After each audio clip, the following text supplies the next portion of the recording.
You are not losing the housing market. You are being locked out on purpose. America isn't running out of houses, it's just being quietly rebuilt into a place where you will never own anything except for your Wi-Fi bill and whatever fits into the trunk of your car. Picture this. You are at a family dinner, your dad is telling the story for the 400th time that how he bought his first house on one salary and a handshake, and your mom smiles, the table laughs, and you're just sitting there doing silent math in your head like, okay, so if I stop going out in 2027, sell a kidney in 2028, and never have kids, I might actually afford a down payment by the time Social Security collapses. Everyone chuckles at the story. You're the only one who feels slightly sick because deep down you know you're not living in the same country you are describing. It's the same flag, but a very different game. You blame the market, you blame investors, you blame this vague thing called the system, but the truth isn't that America ran out of houses, it's that the country just quietly rewired who gets to own them. Let me introduce you to my favorite almost homeowners, Jake and Mila. He is 34, she's 32, combined income of 140 grand, 805 credit scores, no debt, no kids, no car leases, no Vegas phase they're still paying for. They are the couple the mortgage lenders used to put on the brochure. Yet, they've been 1 year away from buying since 2019. And every time they get close, prices jump another 15%, rates nudge up, property taxes go up, and the listing they love just gets purchased by an LLC that wired cash before they even found street parking. They've toured 38 houses, they've written 11 offers, and they've lost 11 offers to names that sound like Wi-Fi networks. They start to blame BlackRock, of course they do. That's the cartoon villain that internet gave them. Evil, mega fund buys all the houses. And don't get me wrong, big money is absolutely in the mix, but Jake and Mila didn't just lose to BlackRock. They've lost to a country that is being rebuilt around a new default. You won't own a place to live. You'll subscribe to it. Your kids won't inherit equity, they'll inherit a lease plus a cheerful email from your Delaware LLC landlord. Feel that little crawl of unease in your stomach, that sense that something is very off but no one ever sent you the memo? Good. Let's talk about that memo. The city didn't just wake up one day and say, you know what? No more starter homes. Screw the middle class. They did something smarter, quieter, cleaner, because they buried starter homes under a stack of rules and costs that make them almost impossible to build. You want a simple 1,400 square foot house under 300K? Okay, cool, but first add impact fees, parking minimums, 47 pages of zoning restrictions, setback rules, environmental reports, and a permitting process that moves at a speed of a dark era. By the time you're done, that affordable little house costs so much to build that no for-profit developer can touch it without losing money. So what gets built instead? Luxury units, bigger houses, amenity-rich rentals, and build-to-rent subdivisions where everything matches, including the people on the balance sheet who own them. Nobody had to pass a law that says middle-class ownership is canceled. They just quietly regulated it out of the spreadsheet. Starter homes didn't die because Americans stopped wanting them. They died because on paper,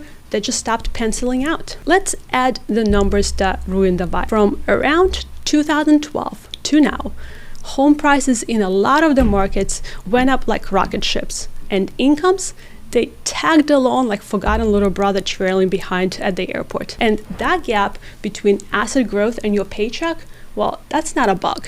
That's a designed feature. It's a silent way your work funds someone else's passive income reel. While your rent went up 8 to 12% a year in the places you actually want to live, the official CPI report patted you on the head and said, relax, inflation is 4% something.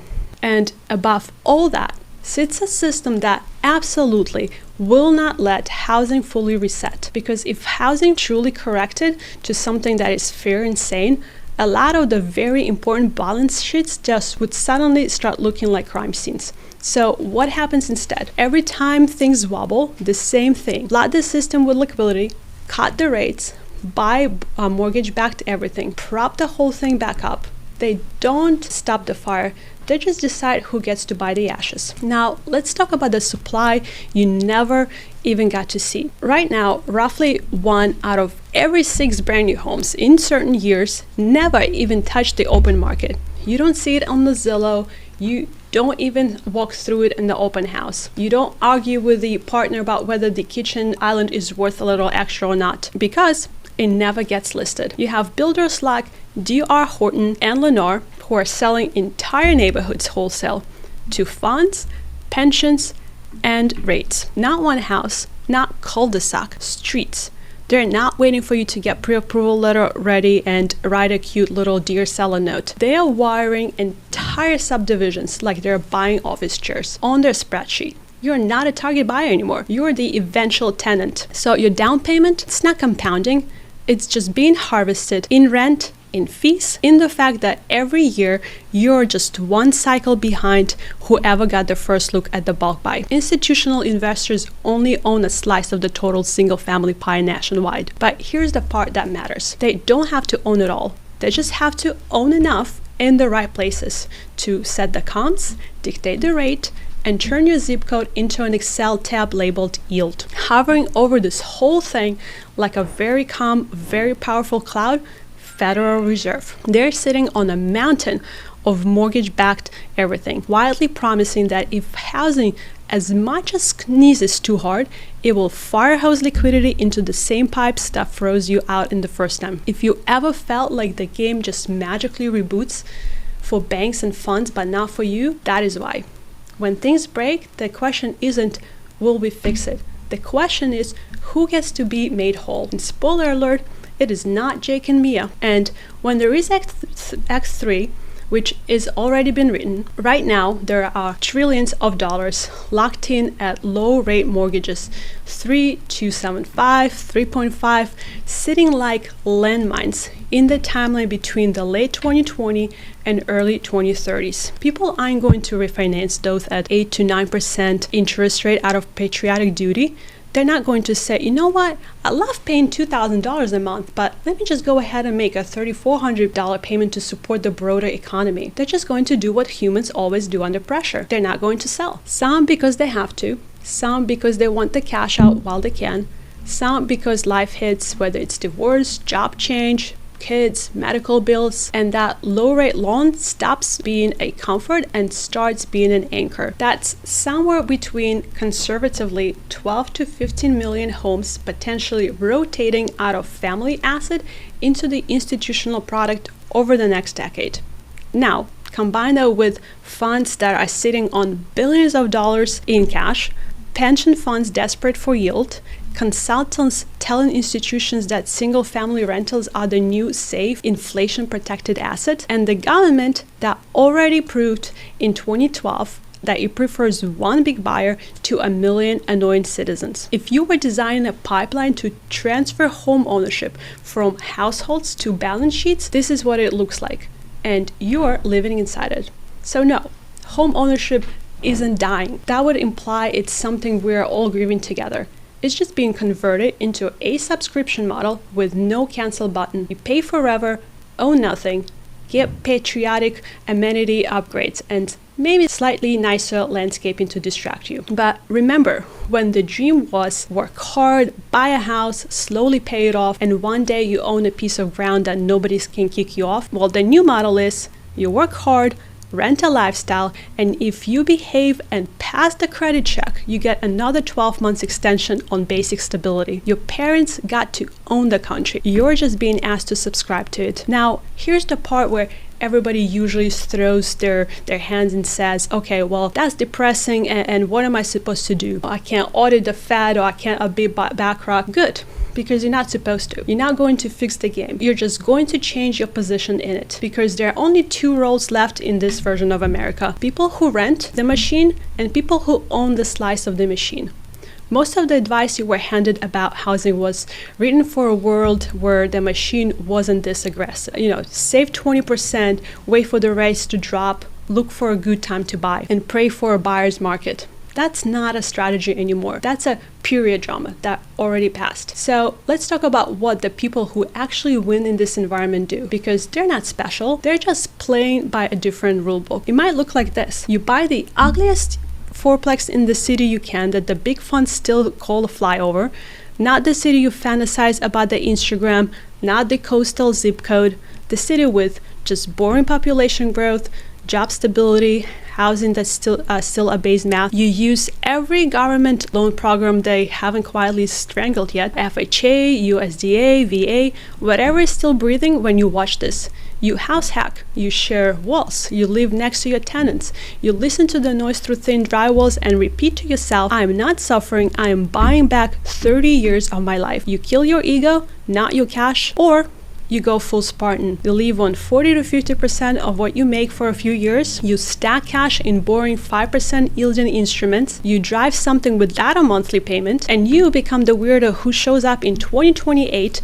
when the first big wave of low-rate loans starts hitting the reality with actual money and an actual plan, while everyone else out there is going to be posting this isn't fair from their rented kitchen island. You stop thinking like a disappointed consumer and start thinking like a small, ruthless, oddly calm allocator. Is that easy? No. Is it fair? Also no. But is this how the minority wins when the majority is stuck reenacting their parents' script? Yes. Because America is being rebuilt either way. Every day, another corporate lease, HOA covenant, residencies at something fancy built-to-rent village gets just stamped onto the map. The foundation's already poured, the locks are ordered, and the only open question left is, are you outside yelling about the injustice, or are you inside owning a piece of the machine that prints the leases? So what does inside actually look like in practical terms? It looks like you having a playbook, not vibes, not outrage, and not wishful thinking. A real step-by-step plan for how to pick a market that isn't already ship-mined by institutions, how to run numbers so you're not gambling, how to use leverage without blowing yourself up, how to structure a deal with partners so you're protected instead of being a wallet in the room, how you get capital ready for the next wave instead of just praying you will magically feel ready when it hits. That's why I built what I built. If you're still watching this, you are not the person who just wants to sit on the couch and blame BlackRock forever. You are the person who wants to understand the game well enough to stop getting run over by it. So here's what you do next. If this clicked something into place for you, if you finally feel like, oh my God, I'm not crazy, the rules did change, then here's how you start changing your position in these things first. Grab my free deal roadmap and the next step-by-step system to go from I rent everything to I'll own my first asset in life that throws off cash, and even in this market.